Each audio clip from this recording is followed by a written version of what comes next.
Le frère noirci du diable. Un soldat à la retraite n'avait plus rien pour vivre et ne savait plus comment se tirer d'embarras.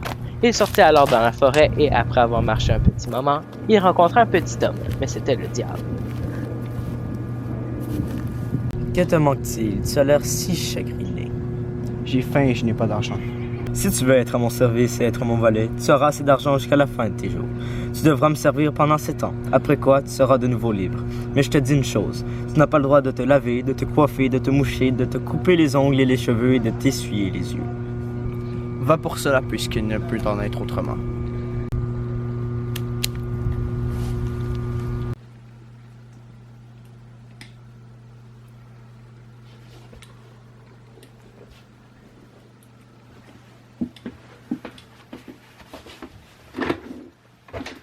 Celui-ci lui expliqua ensuite ce qu'il devait faire. Il devait attiser le feu sous les chaudrons dans lesquels se trouvaient les rôtis de l'enfer, garder la maison propre, sortir les balayures derrière la porte et veiller à l'ordre partout. Mais s'il jetait ne serait-ce qu'un seul coup d'œil à l'intérieur des chaudrons, il aurait de sérieux ennuis. Le vieux diable ressortit alors et poursuivit son voyage. Quant au soldat, il prit son service. Il ajouta du bois, balaya et sortit les saletés derrière la porte, et il fit tout comme on le lui avait ordonné. À son retour, le vieux diable vérifia si tout avait été fait.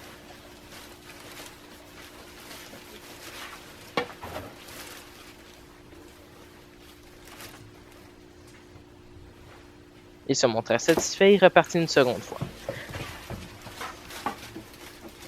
C'est alors que le soldat regarda vraiment autour de lui. Les chaudrons étaient disposés en cercle tout autour de l'enfer, un feu terrible brûlait en dessous et à l'intérieur ce n'était que bouillonnement et grésillement. Il eût donné sa vie pour regarder à l'intérieur, si seulement le diable ne le lui avait pas interdit aussi sévèrement. Finalement, n'y tenant plus, il souleva un tout petit peu le couvercle du premier chaudron et regarda à l'intérieur. Il vit alors dans le chaudron le sous-officier sous les ordres duquel il était auparavant. Il laissa bien vite retomber le couvercle, attisa le feu et ajouta encore du bois. Il s'approcha ensuite du deuxième chaudron, en souleva le couvercle pour regarder à l'intérieur et il y vit l'adjudant sur les ordres duquel il était auparavant. Il referma le couvercle et ajouta encore une bûche pour qu'il ait bien chaud. Il voulut voir ensuite qui se trouvait dans le troisième chaudron. Cette fois, c'était un général. Il saisit le soufflet et fit flamboyer bien fort le feu sous son chaudron. Il s'acquitta ainsi de son service pendant 7 ans, sans se laver, se coiffer, se moucher, se couper les ongles et les cheveux, ni s'essuyer les yeux. Et les 7 ans lui semblèrent si courts qu'il croyait qu'il ne s'était écoulé que la moitié d'une année. Quand son temps fut complètement écoulé, le diable vint et lui dit « Eh bien, Hans, qu'as-tu fait? J'ai attisé le feu sous les chaudrons, j'ai balayé et j'ai porté les balayures derrière la porte. Mais tu as aussi regardé à l'intérieur des chaudrons. Heureusement pour toi que tu as ajouté du bois. Sinon, ta vie serait perdue. À présent, ton temps est écoulé. Veux-tu rentrer chez toi? Oui, je voulais bien voir comment mon père est devenu à la maison. Pour avoir le salaire que tu as mérité, va remplir ton havre-sac avec les balayures et emporte-les chez toi. Mais il faut que tu ailles sans t'être lavé ni coiffé, les cheveux et la barbe longs, sans t'être coupé les ongles ni t'être essuyé les yeux. Et quand on te demandera d'où tu viens, tu répondras de l'enfer. Et quand on te demandera qui tu es, tu répondras je suis le frère du diable, couleur de suie, aussi mon propre roi. Le soldat ne dit mot et fit ce que lui avait dit le diable, mais il n'était pas du tout satisfait de son salaire. Dès qu'il fut de nouveau en haut dans la forêt, il ôta son sac de son dos pour en vider le contenu, mais quand il l'ouvrit, les balayures étaient devenues de l'or pur. Je n'aurais jamais cru cela!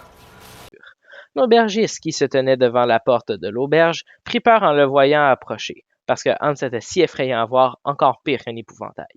Il l'interpella et lui demanda « D'où viens-tu? »« De l'enfer. »« Qui es-tu? »« Le frère du diable, couleur de suie et aussi mon propre roi. » L'aubergiste ne voulut pas le laisser entrer, mais quand il lui montra son or, il alla lui-même lui ouvrir la porte de l'auberge. Hans se fit donner la meilleure chambre et apporta un excellent repas. Il mangea et but à sa faim, mais il ne se lava ni ne se peigna, comme le lui avait ordonné le diable.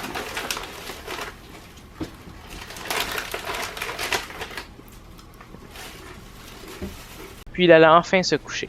Cependant, l'aubergiste avait encore présent à l'esprit le sac rempli d'or, et il n'eut de paix qu'une fois qu'il se fut glissé dans sa chambre pendant la nuit et qu'il le lui eut volé.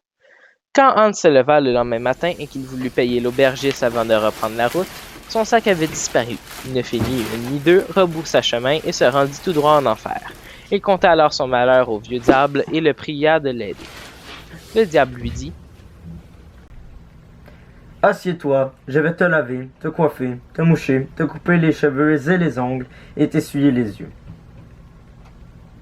Puis quand il eut terminé, il lui redonna un sac rempli de balayures en lui disant « Vas-y, et dis à l'aubergiste de te rendre ton or. Sinon, je viendrai le chercher pour qu'il attise le feu à ta place. »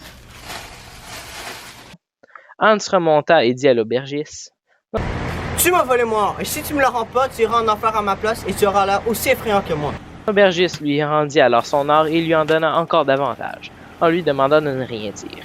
Et à présent, Hans était devenu un homme riche.